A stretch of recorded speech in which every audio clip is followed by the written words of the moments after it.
Shalom Bapak Ibu, saudara-saudari yang terkasih dalam Kristus. Jumpa lagi dengan saya Panalov dalam uraian tentang kisah para rasul atau para murid Kristus di Alkitab. Namun sebelumnya, ayo dukung channel Panalov dengan like, comment, share, dan subscribe agar Bapak Ibu, saudara-saudari senantiasa mendapatkan update video terbaru dari Panalov. Berikut ini kisah akhir hidup para Rasul Kristus. Yang pertama, Rasul Matius. Rasul Matius meninggal dunia karena disiksa dan dibunuh dengan pedang di Ethiopia. Lalu yang kedua adalah Markus. Markus meninggal dunia di Alexandria, Mesir setelah badannya diseret hidup-hidup dengan kuda melalui jalan-jalan yang penuh batu sampai ia menemukan ajalnya.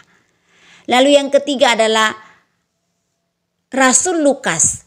Rasul Lukas meninggal dunia digantung di Yunani setelah ia berkhotbah kepada orang-orang yang belum mengenal Tuhan. Lalu yang keempat adalah Rasul Yohanes. Rasul Yohanes digoreng dalam bak minyak mendidih di Roma, tetapi karena Tuhan masih ingin memakai Yohanes lebih lanjut, maka keajaiban terjadi sehingga walaupun ia telah digoreng hidup-hidup, ia bisa hidup terus. Tetapi akhirnya ia dibuang dan diasingkan ke Pulau Patmos untuk kerja paksa di tambang batu bara. Pada saat ia berada di sana, ia mendapatkan wahyu sehingga ia bisa menulis kitab wahyu.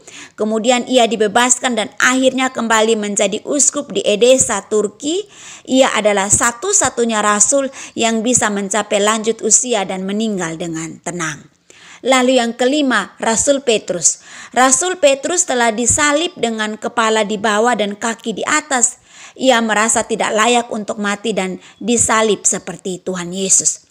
Lalu yang keenam, Rasul Yakobus. Yakobus, saudara tiri dari Tuhan Yesus dan pemimpin gereja di Yerusalem, dilempar ke bawah dari puncak bubungan bait Allah, di tempat yang sama di mana setan membawa Tuhan Yesus untuk dicobai. Ia meninggal dunia setelah ia dilempar dari tempat tersebut. Lalu yang ketujuh, Yakobus anak Zebedius. Yakobus anak Zebedius adalah nelayan dan murid pertama Yesus yang dipanggil. Kepalanya dipenggal di Yerusalem. Pada saat-saat disiksa pun ia tidak pernah menyangkal Tuhan Yesus. Bahkan ia berusaha berkhotbah terus, bukan hanya kepada tawanan lainnya saja, bahkan kepada orang-orang yang menghukum dan menyiksa dia dengan kejamnya. Sehingga akhirnya orang Romawi yang mendampingi Yakobus pada saat ia dihukum penggal, bukan sekedar hanya untuk menyaksikan, melainkan ia juga turut dihukum dan dipenggal bersama dengan Yakobus. Dan pada saat ia mau menjalani hukuman mati, ia berlutut bersama di samping Yakobus sambil berdoa. Itu adalah doa yang terakhir sebelum ia mati, dipenggal bersama Yakobus sebagai orang Kristen. Lalu yang kedelapan adalah Rasul Bartolomeus. Rasul Bartolomeus yang lebih dikenal sebagai Nathanael, ia menjadi misionaris di Asia. Antara lain ia memberikan kesaksian di Turki. Ia meninggal dunia di Armenia setelah ia mendapat hukuman cambuk sehingga semua kulitnya menjadi hancur dan terlepas. Lalu yang kesembilan adalah Rasul Andreas. Rasul Andreas juga disalibkan seperti Petrus dengan cara terbalik. Sebelum meninggal ia disiksa dengan hukum cambuk oleh 7 tentara dan diikat di salib.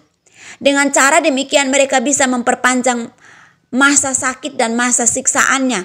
Seorang pengikut Andreas yang turut menyaksikan hukuman Andreas menceritakan perkataan yang telah diucapkan oleh Andreas sebelum meninggal dunia. Dikatakan, ternyata keinginan dan cita-cita saya bisa terkabul, di mana saya bisa turut merasakan saat-saat disiksa dan disalib seperti Yesus. Pada saat dicambuk ia tidak henti-hentinya berkhotbah hingga ajal menjemputnya. Lalu yang ke-10 adalah Rasul Thomas. Rasul Thomas dilempar ke dalam perapian, tetapi karena masih tetap hidup, ia dihujani dengan tombak hingga mati. Ia mati di India. Lalu yang ke-11 adalah Rasul Yudas. Ya, Rasul Yudas saudaranya Tuhan Yesus dihukum mati dengan panah karena ia tidak bersedia untuk mengingkari Yesus. Lalu yang ke-12 adalah Matias. Matias adalah rasul pengganti Yudas Iskariot. Matias mati dihukum rajam dan akhirnya dipenggal kepalanya. Lalu yang ke-13 adalah Rasul Paulus. Rasul Paulus disiksa dengan sangat kejam dan akhirnya dipenggal kepalanya oleh Kaisar Nero di Roma pada tahun 67. Rasul Paulus adalah yang paling lama mengalami masa siksaan di penjara. Kebanyakan suratnya dibuat dan dikirim dari penjara. Bapak, Ibu, saudara-saudari yang terkasih dalam Kristus, demikianlah uraian singkat saya tentang kisah para rasul, yaitu mereka yang berjuang memberitakan Injil. Mereka tidak pernah hidup enak, justru mereka mengalami penderitaan karena Injil. Biarlah dari para rasul ini kita belajar bahwa tugas pemberitaan Injil itu tidak mudah.